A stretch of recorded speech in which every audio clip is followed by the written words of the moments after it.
Bom dia, irmãos. Para mim é um privilégio estar aqui hoje e trazer a palavra do Senhor para a nossa igreja. E eu espero de todo o coração que eu possa ser fiel à Escritura hoje e que a igreja seja edificada através desse texto que nós vamos ler hoje. O tema da nossa pregação não é dos mais populares. Ele tem uma certa polêmica, não deveria, né? Mas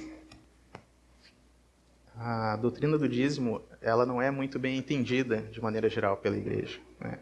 Se por um lado algumas igrejas que dão ênfase excessiva, né, sobre essa doutrina, como se toda a Bíblia girasse em torno de dízimos e ofertas, há outras que com medo de serem identificadas com essas igrejas jamais tocam no tema, né? Mas o que nós somos ensinados pela palavra é fazer como Paulo disse aos Efésios em Atos capítulo 20, verso 27, porque nunca deixei de vos anunciar todo o conselho de Deus. Todo o conselho de Deus. Então toda a doutrina, ela deve ser ensinada e isso inclui esse tema. Uma das questões porque esse ensino ele é tão encontra tanta resistência no nosso meio é por causa do nosso amor ao dinheiro, dentro inclusive da nossa igreja. A verdade é que o dinheiro exerce um grande fascínio no coração do homem, né? E é interessante que a única entidade que Jesus chama de Senhor no Novo Testamento é a riqueza, né? Ele diz: ninguém pode servir a dois senhores, pois odiará um e amará o outro, ou se dedicará a um e desprezará o outro. Vocês não podem servir a Deus e as riquezas. Um pastor brasileiro muito conhecido, chamado Hernandes Dias Lopes, comentando sobre esse tema dos dízimos e ofertas, ele diz assim: nesse contexto materialista e mercantilista, falar em dízimos e ofertas provoca um rebuliço na alma humana. Esse tipo de mensagem causa urticária em muita gente e desgosta muitas outras. Esse ensino não é palatável. Mexer no bolso do homem é tocar na área mais sensível da sua vida, porque o seu bolso é onde mora o seu coração. Foi Jesus quem afirmou: porque onde estiver o seu tesouro, aí também estará o seu coração. Seria engraçado se não fosse verdade. Mesmo dentro da igreja, o bolso do homem às vezes é o órgão mais sensível dele. Por outro lado, também nós não podemos deixar de reconhecer que são lamentáveis as distorções que essa doutrina sofre. Nós vemos aí em voga a teologia, né, da prosperidade, uns líderes dessas igrejas que enriquecem, né, às custas de um povo muitas vezes movido por sua própria ganância, às vezes por ignorância. E vemos nessas igrejas aí o ressurgimento das indulgências, agora sobre novas roupagens, né? Nós temos água benzida, rosa ungida, lotes que são vendidos no céu, e uma infinidade de falsas doutrinas para se arrancar, propósito de se arrancar o dinheiro das pessoas. Tem até alguns que exigem o trízimo, outros que dão desconto no dízimo para alcançar melhores resultados, para bater a meta. Meus irmãos, tudo isso é contrário ao ensino das Escrituras, é abominável diante do nosso Deus. Mas apesar de todos esses escândalos, a Bíblia afirma sim o dever de contribuirmos generosamente, de maneira sistemática, regular e proporcional para o reino de Deus. Os erros e os abusos que são cometidos não anulam o princípio bíblico. Então eu convido os irmãos a abrirem suas Bíblias na segunda carta de Paulo aos Coríntios. Nós vamos ler todo o capítulo 8. Bom.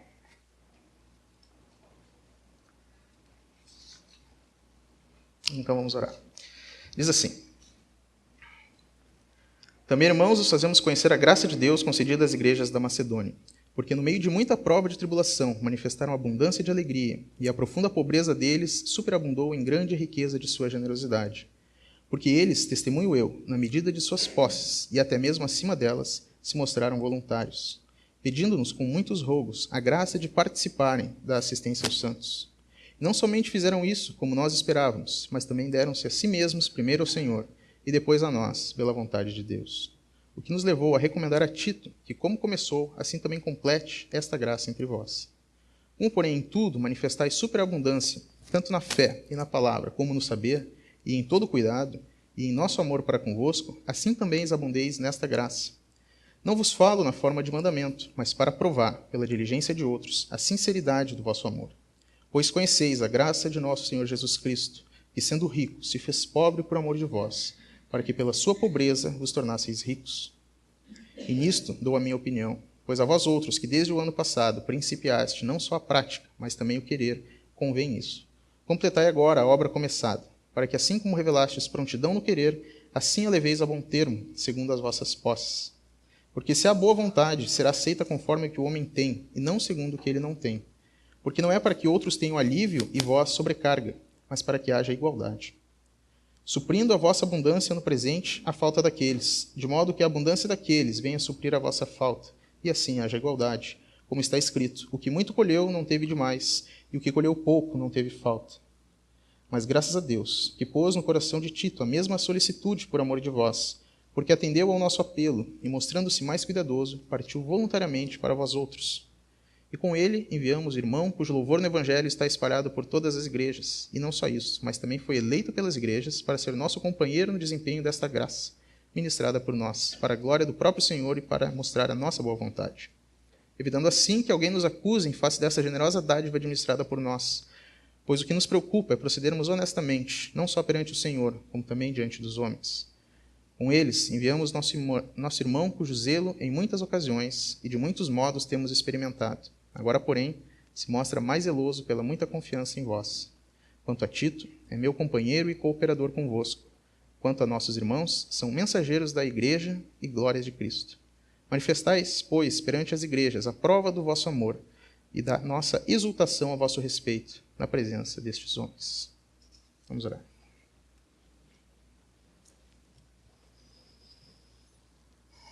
Senhor, nosso Deus e Pai, nós nos achegamos agora diante da Tua presença, Senhor, reunidos como igreja para ouvir a Tua palavra. Senhor Deus, a nossa oração, para que essa palavra penetre nos nossos corações, para que Tu use o que nós estamos lendo e aprendendo aqui, para fazer frutificar em nossas vidas, Pai, corações generosos que desejam acima de tudo a Tua glória, Pai, e o avanço do Teu reino. Ajuda-me aqui, Senhor, a ser claro e fiel ao texto, de forma que o Teu nome também seja exaltado através dessa fidelidade. Assim eu oro e peço em nome de Jesus Cristo. Amém. Meus irmãos, meu objetivo aqui então é mostrar, a partir da palavra, que ofertar com alegria, da maneira que agrada ao Senhor, é uma graça concedida da parte de Deus. Essa graça nos motiva a ser fiéis administradores das coisas que Ele tem nos dado. Nos ajuda a nos desapegarmos dos bens materiais e a contribuir generosamente para o avanço do reino de Deus. Essa graça opera sobretudo, nos fazendo olhar para o exemplo do nosso Senhor Jesus Cristo e nos fazer mais semelhantes a Ele. O contexto da segunda carta de Paulo aos Coríntios é que havia uma grande necessidade na igreja de Jerusalém. Essa carta é escrita em 55 depois de Cristo. E Paulo, então, tendo sabido dessa necessidade, ele começa a percorrer as igrejas que ele plantou e anunciar isso para que fosse recolhida uma oferta para ajudar os irmãos lá dessa igreja, em Jerusalém. Isso também está mencionado na carta de 1 Coríntios, que foi escrita 1 ano antes. Naquele primeiro momento, quando Paulo anunciou a igreja de Corinto, foi a primeira a se prontificar, a dizer que participaria. Então eles mostraram boa vontade nesse sentido. Porém, passado 1 ano, que é quando ele escreve então essa segunda carta, essa boa intenção dos irmãos da igreja de Corinto não havia se materializado. Eles não tinham efetivamente ofertado. Paulo, nesse meio tempo, ele tinha ido para Macedônia, ele estava na igreja de Filipos, que é de onde ele escreve essa segunda carta. E lá ele testemunha, também noticiando aqueles irmãos sobre a necessidade da igreja de Jerusalém. E lá ele encontra grande generosidade que rapidamente se manifesta em ofertas generosas. Então, Paulo ele já iria escrever a segunda carta aos Coríntios para tratar de outros temas, e ele então aproveita e coloca 2 capítulos nessa carta, os capítulos 8 e 9, para tratar especificamente desse tema. O objetivo dele aqui é lembrar os irmãos de Corinto do compromisso que eles assumiram 1 ano atrás. E nessa carta ele também cita o exemplo das igrejas da Macedônia, né, em que ele viu com grande alegria a disposição deles. A região da Macedônia tem 3 igrejas, tinha 3 igrejas plantadas por Paulo. A igreja de Filipos, de Tessalônica e de Bereia. Nós vemos aqui no início da nossa leitura que essas igrejas elas não eram igrejas ricas. Né? Corinto tinha uma situação financeira muito superior às igrejas lá da Macedônia. Eu vou focar especialmente nos versículos do 1 ao 9, embora nós vamos tratar de todo o capítulo, mas focando nesses versículos e dentro desses pontos eu vou comentar os demais. Então, vamos começar. O primeiro ponto, aqui está nos versos 1 e 2, contribuir alegremente, então, é uma graça concedida por Deus. Diz o texto, também, irmãos, vos fazemos conhecer a graça de Deus concedida às igrejas da Macedônia, porque no meio de muita prova de tribulação, manifestaram abundância de alegria, e a profunda pobreza deles superabundou em grande riqueza da sua generosidade. Então, o que o texto nos diz é que essa disposição dos irmãos da Macedônia de contribuírem foi uma graça concedida por Deus. Essa graça mencionada aqui não é a graça salvadora, pelo meio da qual nós somos salvos, mas é a graça de contribuir com alegria, de contribuir por amor aos irmãos e por amor a Deus. Essa graça ela foi concedida a esses irmãos, e não é uma graça, e não é uma generosidade natural ou mundana como nós podemos imaginar. Por quê? Porque ela é motivada pelas razões que Deus se agrada, o amor sacrificial.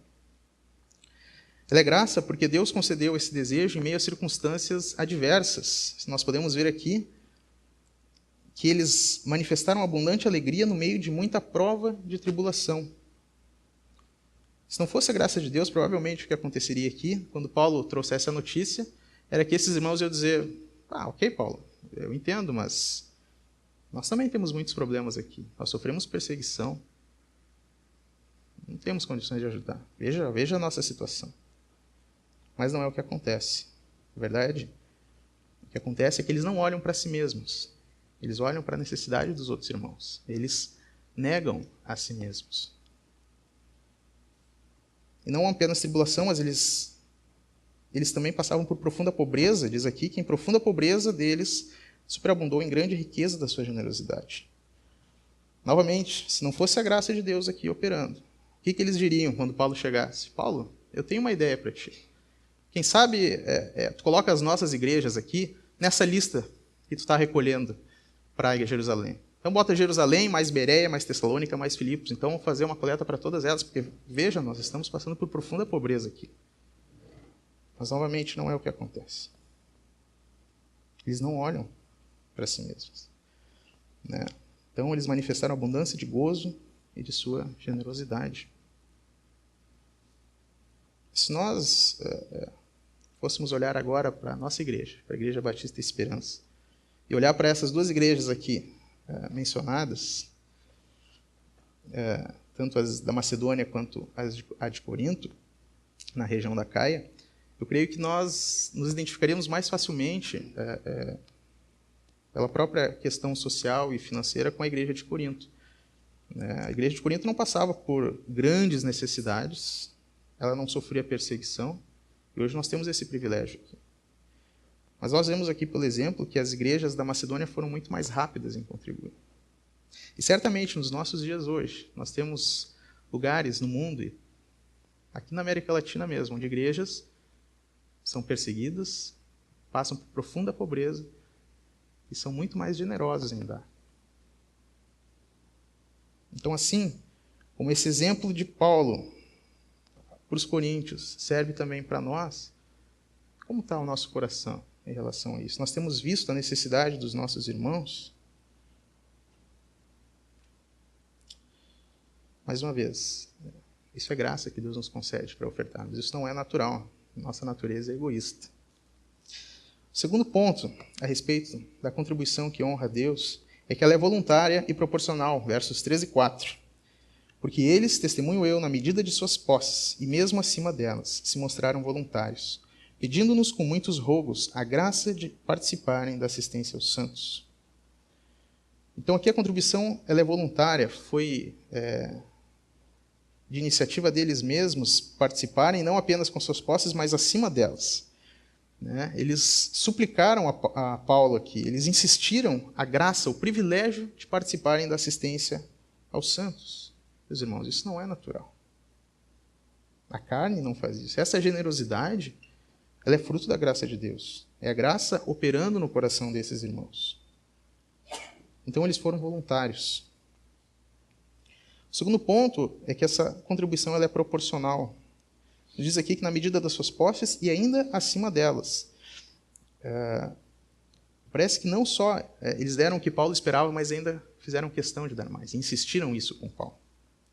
Paulo, depois, quando vai fazer as recomendações dele, nesse mesmo capítulo, nós vamos abrir agora no versículo 11 até o 15.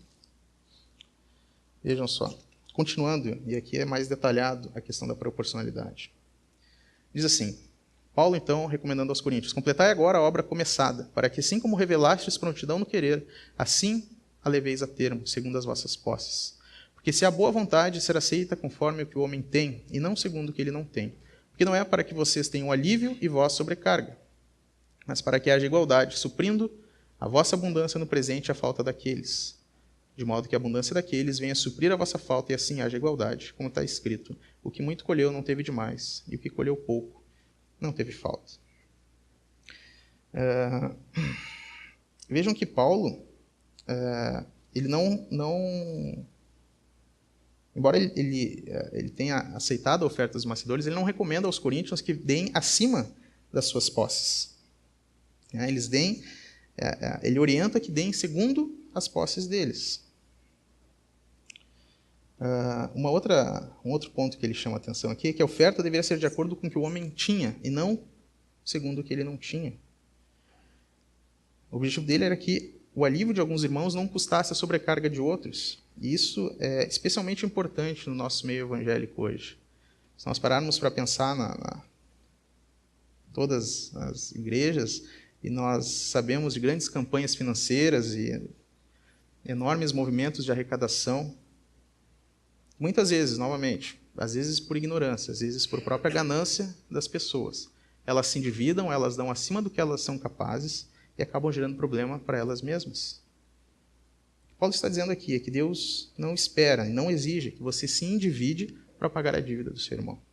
Ele pede que você oferte segundo as suas posses, de acordo com o que você tem e não de acordo com aquilo que você não tem. Agora, pelo menos para a grande maioria, eu creio que nós temos ainda muito a contribuir até que a gente possa se encaixar nesse versículo aqui. O objetivo de Paulo é que haja igualdade, verso 13. Essa palavra igualdade ela também pode ser traduzida como justiça. Paulo não queria dizer aqui que todos os irmãos tinham que ter exatamente as mesmas coisas, as mesmas quantidades de bens, o mesmo patrimônio. O que ele quer dizer é o que está no verso 14. Ou seja, a abundância presente dos coríntios. Os coríntios agora passavam por um momento de abundância e os irmãos lá da Judéia passavam por necessidade. Então, nesse momento, os judeus ajudariam os irmãos da Judéia, para que num outro momento, numa outra circunstância em que os irmãos da Judéia estivessem bem e os de Coríntios estivessem passando necessidade, estes fossem ajudados pelos irmãos de Jerusalém. É isso que explica o verso 14. E o objetivo final é que haja igualdade. Ou, em outras palavras, o que Paulo quer dizer é que não deveria haver necessidade no meio do corpo. Bem, quando nós chegamos nessa questão da proporcionalidade, é comum surgir as dúvidas a respeito de se existe um percentual, quanto deve se ofertar.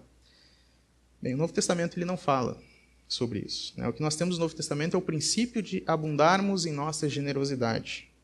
Então, nós não estamos presos a um percentual, não estamos limitados a ele, nem para baixo, nem para cima, mas se espera que nós tenhamos corações generosos e é por isso que a graça de Deus opera em nós. O que se faz, o que nós temos em termos de percentual são as orientações da lei. E elas não são mais válidas como lei para nós hoje, não como mandamento. Mas a lei ela pode sim ser usada como um referencial. Então nós não estamos presos a ela, mas ela serve apenas como uma base, porque inclusive foi a própria lei de Deus e o que Deus instituiu para o povo de Israel para que os serviços do templo e todo o sistema sacrificial fosse mantido. Então esses sim são os dízimos no Antigo Testamento. Apenas a título de conhecimento, então, pela lei de Moisés haviam 4 tipos no sistema dizimal. O dízimo levítico é o mais conhecido, está lá em Números capítulo 18. 10% da renda anual do povo de Israel, então, era entregue para os levitas e sacerdotes. Havia uma tribo em Israel dedicada exclusivamente para esse serviço. Então, ela era sustentada por esses dízimos do povo de Israel. O segundo tipo é o dízimo dos dízimos. Tudo aquilo que os levitas e os sacerdotes recebiam, dessa parte, 10% era reservado para o sustento do templo, especificamente. Então, por isso é chamado dízimo dos dízimos. Terceiro dízimo, dízimo festivo. Pelo menos uma vez por ano, o israelita ele pegaria a sua família e recolheria o dízimo, as primícias dos cereais, dos animais, levaria para Jerusalém, para lá, na presença do Senhor, comer e fazer como se fosse uma festa. Era uma celebração de gratidão ao Senhor.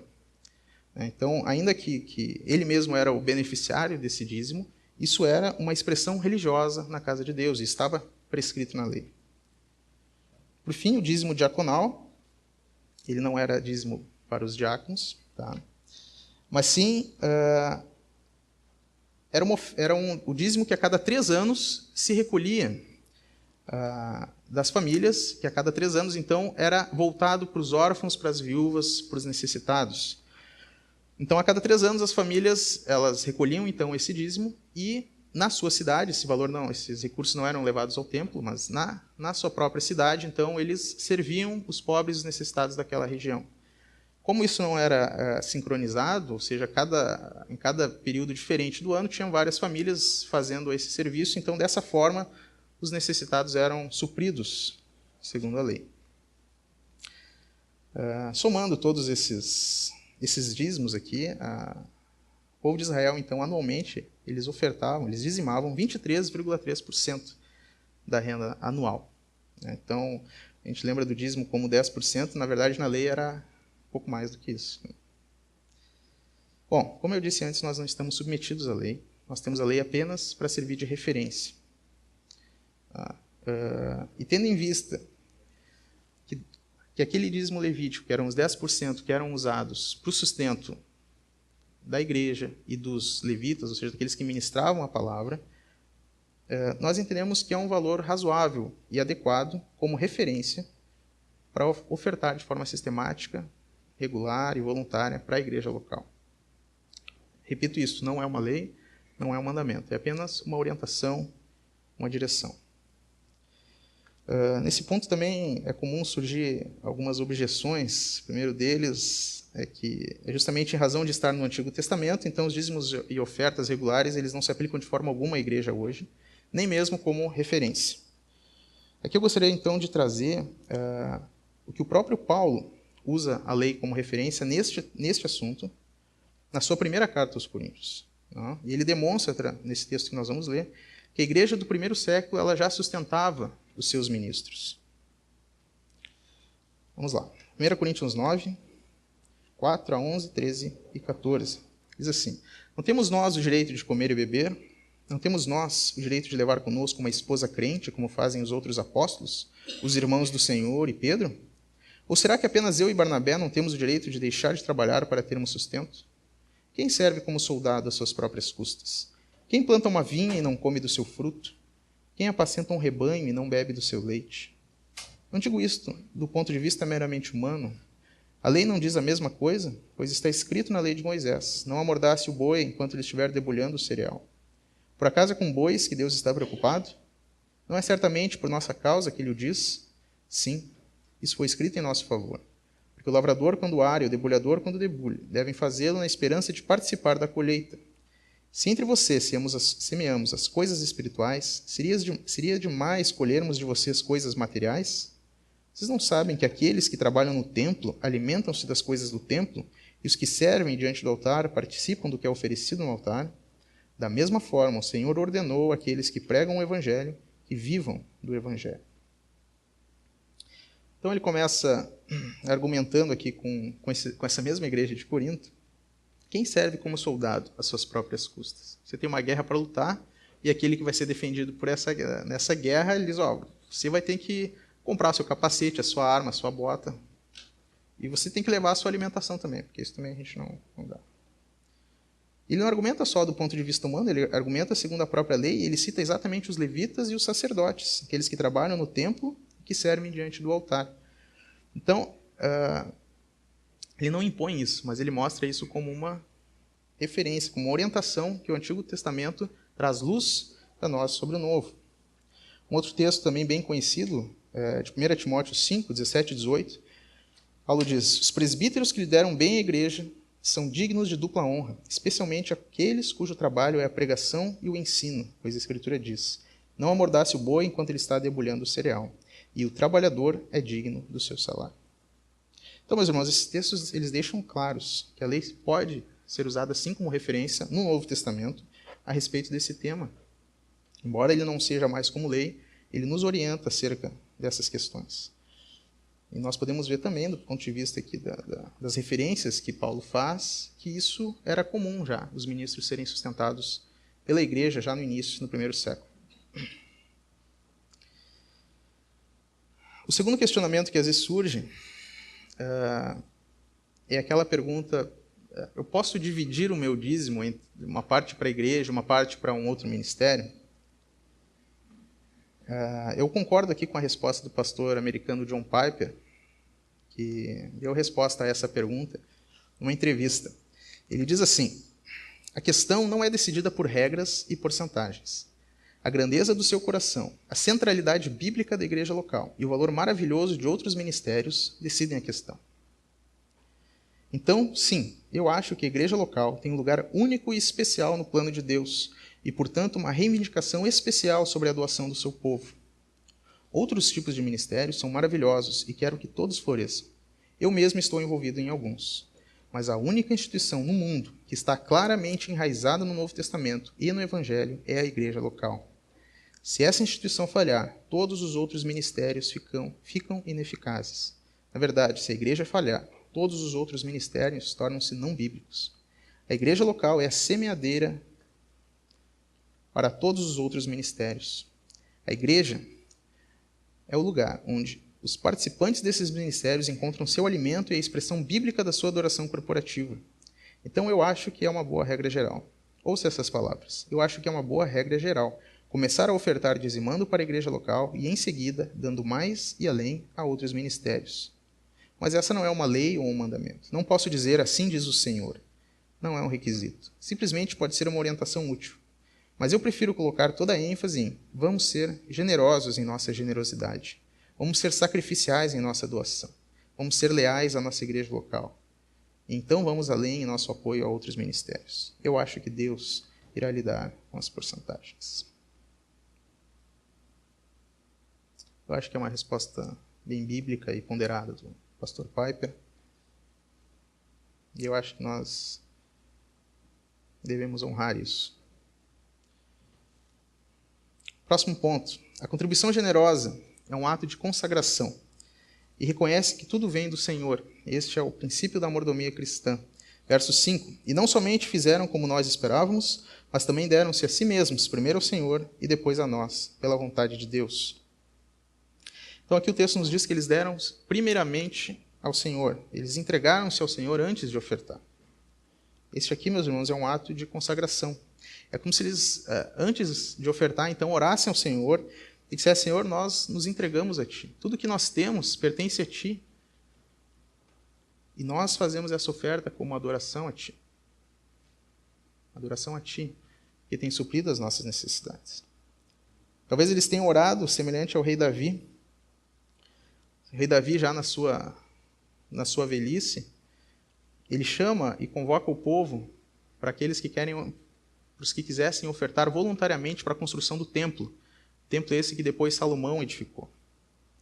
E Davi, então, no momento em que ele chama o povo e vê que o povo vem em massa, com muita vontade de contribui com grandes quantias, Davi, então, dirige uma oração ao Senhor. Essa oração está em 1 Crônicas, capítulo 29, 10 a 14. Pelo que Davi louvou o Senhor perante a congregação toda e disse: Bendito és tu, Senhor, Deus de Israel, nosso Pai, de eternidade em eternidade. Teu, Senhor, é o poder, a grandeza, a honra, a vitória e a majestade. Porque teu é tudo que há nos céus e na terra. Teu, Senhor, é o reino, e tu te exaltaste por chefe sobre todos. Riquezas e glória vêm de ti, e tu dominas sobre tudo. Na tua mão há força e poder, e contigo está o engrandecer e a tudo dar força. Agora, pois, ó nosso Deus, graças te damos, e louvamos o teu glorioso nome. Porque quem sou eu, e quem é o meu povo, para que pudéssemos dar voluntariamente essas coisas? Porque tudo vem de ti, e das tuas mãos te damos.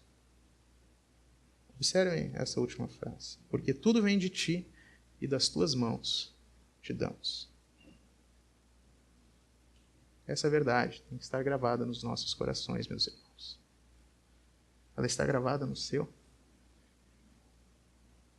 Você compreende isso? Esse é o princípio da mordomia cristã. Mordomo não é o dono da casa, mas é um servo de confiança do dono. Ele é encarregado de administrar todos os assuntos da casa. Assim, o que nós temos não pertence a nós, pertence ao Senhor. E Ele nos dá a responsabilidade de administrarmos com sabedoria aquilo que Ele nos dá. Então, os macedônios, eles consagraram-se ao Senhor e então fizeram a oferta a que eles haviam se disposto. Alguém pode fazer uma objeção sobre esse princípio, afirmando que, já que todo o dinheiro pertence ao Senhor e ele pode, então, viver com uma mentalidade adequada sobre essa verdade e vivendo sob o pretexto que ele vive para a glória de Deus, então ele não necessariamente precisa ofertar. Mas sobre essa objeção eu também gostaria de colocar uma resposta de John Piper, que ele faz uma ilustração bem interessante. Ele diz assim: Deus é sábio e nos conhece profundamente. Ele sabe que há algo de errado com o marido que responde à queixa da sua esposa de que não lhe dá tempo nenhum, dizendo: o que você quer dizer? Que eu não dou o meu tempo? Todo o meu tempo é seu. Eu trabalho durante todo o dia para você e para as crianças. Isso tem um sentido muito vazio, se ele não lhe der um momento especial. Dando a ela algumas noites juntos e às vezes saírem para jantar, não negam que o tempo é para ela. Isso prova que é. É por isso que Deus declara um dia em 7, especialmente o de Deus. Eles são todos seus, e o fazer um especial prova isso. E essa é a forma. Como Deus faz com o nosso dinheiro. Dar a Deus 1/10 das nossas rendas não nega que o nosso dinheiro seja de Deus, mas sim prova que nós acreditamos nisso. O dízimo é como uma oferta constante dos primeiros frutos do todo. O 10º é seu, ó Senhor, em um sentido especial, porque tudo isso é seu, em um sentido ordinário. Eu acredito que o dízimo deve ser o primeiro cheque que escrevemos após o depósito do salário ser feito no banco. E quando você escreve o cheque, você coloca um selo sobre o que resta, do Senhor. O dízimo lembra disso e prova que nós realmente acreditamos nisso. Eu acho que essa também é uma resposta adequada a essas objeções. Próximo ponto. A contribuição generosa ela deve ser administrada com transparência. Verso 6. O que nos levou a recomendar a Tito que, como começou, assim complete esta graça entre vós. Depois de Paulo, então, falar sobre a generosidade dos macedônios, ele encaminha a Tito, juntamente com outros 2 irmãos. Isso está descrito a partir do verso 16 até o final do capítulo. Eu não vou ler de novo, mas vocês podem acompanhar por ali. Paulo, então, encaminha Tito para receber essa coleta dos irmãos de Corinto. Ele constitui uma comissão. Então, Paulo indica Tito e mais 2 irmãos que são aprovados pelas igrejas. Então, encaminha eles antes de Paulo, para que eles lá preparassem essa coleta. Vejam que Paulo tem um cuidado especial aqui. Né? No verso... Aqui no 20 e no 21, ele explica o porquê dele estar fazendo isso. Evitando assim que alguém nos acuse em face dessa generosa dádiva administrada por nós, pois o que nos preocupa é o procedermos honestamente, não só perante o Senhor, mas também diante dos homens. Então, Paulo aqui nos ensina que deve haver transparência com aqueles recursos que são ofertados. Né? E isso é um dever da igreja, da sua liderança, na verdade, né? Que deve ter o hábito de prestar contas aos seus membros e também dar livre acesso a essas informações àqueles que desejarem. Nós esperamos estar agindo aqui na IBEA dessa forma. Né? A igreja ela presta contas anualmente aos seus membros E qualquer irmão da nossa igreja que desejar saber sobre a situação financeira, ela pode procurar alguém da liderança e ela vai ter acesso a essas informações. Né? É isso que Paulo se preocupa. Né? Os dados não são sigilosos. Né? Aqui também, particularmente na nossa igreja, o nosso pastor ele não manuseia os recursos que entram das ofertas. Os recursos eles são administrados pelo diácono. Né? E mesmo as despesas e os contratos que a igreja firma, elas passam por 3 pessoas para que a despesa seja de fato emitida. Né? Ela tem o diácono que faz a negociação com as empresas, tem o tesoureiro e o próprio pastor. Mas são 3 pessoas. Né? Então, agindo assim, nós agimos com prudência. Era com isso que Paulo se preocupava aqui. Então, eu entendo aqui que não só nós precisamos ser honestos, em termos de liderança da igreja, mas também parecer honestos. Né? Então, esse 4º ponto é o princípio da transparência. Próximo ponto. A contribuição generosa não é um mandamento, mas uma prova de amor a Deus e ao próximo. Versos 7 e 8. Como, porém, em tudo manifestais superabundância, tanto na fé e na palavra como no saber, e em todo cuidado e em nosso amor para convosco, assim também abundeis nesta graça. Não vos falo na forma de mandamento, mas para provar, pela diligência de outros, a sinceridade do vosso amor. Paulo, então, convoca os coríntios a serem abundantes nessa graça. Paulo começa elogiando eles, reconhecendo a riqueza de vários dons que existiam na igreja de Corinto, isso já é mencionado na primeira carta, mas ele fala assim, como vocês são abundantes nessas várias graças, sejam também nessa, a graça de contribuir com generosidade.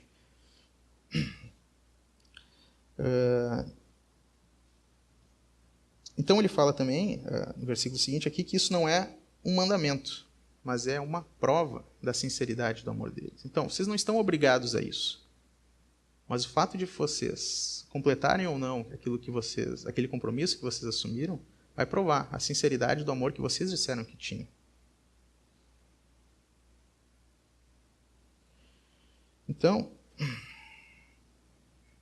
observando aqui a igreja de Corinto, e novamente voltando aqui para o nosso exemplo, o exemplo aqui da Igreja Batista Esperança, quantas vezes nós não fazemos iguais os irmãos de Corinto? Manifestamos interesse em ajudar, seja o que for, seja contribuir na igreja, ajudar algum irmão, uma missão, um missionário, mas nós ficamos só na boa intenção. Não, nós vamos ajudar, nós temos o desejo, mas passa o tempo e a gente não concretiza isso. Paulo fala que a prova do amor é que a gente efetivamente complete que aquele nosso desejo se transforme em atitude. Último ponto, meus irmãos, é que a manifestação maior e última do amor é a oferta do Senhor Jesus Cristo. Diz o verso 9, pois conheceis a graça de nosso Senhor Jesus Cristo, que sendo rico se fez pobre por amor de vós, para que pela sua pobreza vos tornasseis ricos. Então aqui ele exemplifica a prova desse amor que ele falou no verso anterior.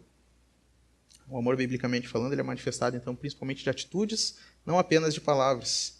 O Senhor Jesus ele provou o seu amor por nós, abrindo mão da sua glória, abrindo mão da sua riqueza para se fazer pobre. E a partir da sua pobreza, então, ele nos faz ricos. Somos ricos porque agora somos filhos de Deus, somos herdeiros do reino de Deus. Então, baseado no exemplo de Cristo, Paulo chama eles, a igreja de Corinto, a participarem como prova de amor dessa assistência aos santos. Vejam então que a motivação, meus irmãos, agora, para nós contribuirmos, não é mais a lei, mas é o amor a Deus e às pessoas. E isso nos é dado como graça de Deus. Nós não apenas somos constrangidos pelo amor de Cristo por nós, mas nós também somos chamados a imitá-lo, a nos tornarmos mais parecidos com ele. Em todas as áreas da nossa vida, e essa não é uma exceção. Quando nós somos generosos, nós mostramos desapego às coisas desse mundo. Nós, à semelhança de Cristo, nos tornamos mais pobres para enriquecer a outros. Nós negamos os nossos desejos consumistas, materialistas, para acumularmos tesouros no céu. Nós fazemos a vontade do Pai, assim como Jesus fez. Nós trazemos glórias a Deus, suprimos a igreja e promovemos o reino de Deus nesse mundo. Gostaria de fazer algumas conclusões aqui. A primeira delas, então, a graça de Deus motiva o cristão a contribuir com alegria, mesmo em situações adversas, porque ela conduz a não olhar para si mesmo, mas para o Senhor e para o próximo, semelhantemente ao Senhor Jesus. Ele nega-se a si mesmo. A graça de Deus motiva o cristão a dar generosamente segundo as suas posses. Ele não é mesquinho, mas ele oferta das primícias. Semelhantemente ao que o Pai fez, ele oferta o seu melhor. A graça de Deus motiva o cristão a ofertar voluntariamente. Ele não é movido por constrangimento ou por má vontade. Semelhantemente ao Senhor Jesus, ele voluntariamente se entrega. A graça de Deus motiva o cristão a dar a Deus o que já é dele. Ele sabe pela graça que tudo que possui pertence ao Senhor. E a sua oferta alegre e regular apenas prova isso. A graça de Deus motiva o cristão a ofertar não como um mandamento, mas como uma prova de amor a Deus e às pessoas, especialmente aos da família da fé. Semelhantemente ao Senhor Jesus, que ofertou a si mesmo por amor de pecadores. E sobretudo, meus irmãos, a graça de Deus motiva o cristão a ofertar, porque ela o faz olhar para Cristo, que sendo rico se fez pobre, para que nós fôssemos enriquecidos. Ele não apenas é grato a Cristo, mas quer ser como Cristo. Ele quer se fazer pobre para enriquecer aos outros. Ele quer ver o reino de Deus avançar. Ele quer ver os seus irmãos supridos. Ele quer ver a glória de Deus nesse mundo. Meus irmãos, gostaria de fazer algumas perguntas acerca das suas finanças e que você, no seu coração, você reflita e responda. Você nega a si mesmo nessa área, como os irmãos macedônios fizeram? Você se alegra em ofertar tão logo você recebe, voluntariamente? Ou você dá o restinho do que sobrou do salário, quando sobra? Quando você recebe o seu pagamento, você lembra que ele veio do Senhor? Você lembra disso no momento em oferta? Ou você dá de má vontade, pensando no íntimo que o salário é seu e que você está se desfazendo de parte do seu patrimônio? Você vê a sua oferta como uma prova de amor e gratidão ao Senhor? Ou você fica apenas na promessa, numa boa intenção de dar, como os coríntios fizeram durante um ano? Por fim, você deseja ser mais semelhante a Jesus em sua entrega, em sua generosidade? Você quer ser mais generoso porque o seu Pai Celeste é generoso com você? Você quer demonstrar sacrificialmente o seu amor ao Senhor por causa da oferta sacrificial que Ele fez por você e assim se identificar com Ele? Meu pedido, meus irmãos, é que você deseje ser mais semelhante a Ele nas suas finanças. Busque isso para a glória de Deus e para o seu próprio bem. Busque ser mais semelhante a Cristo, porque é para isso que Deus faz cooperar todas as coisas na sua vida. E isso é graça. Vamos orar.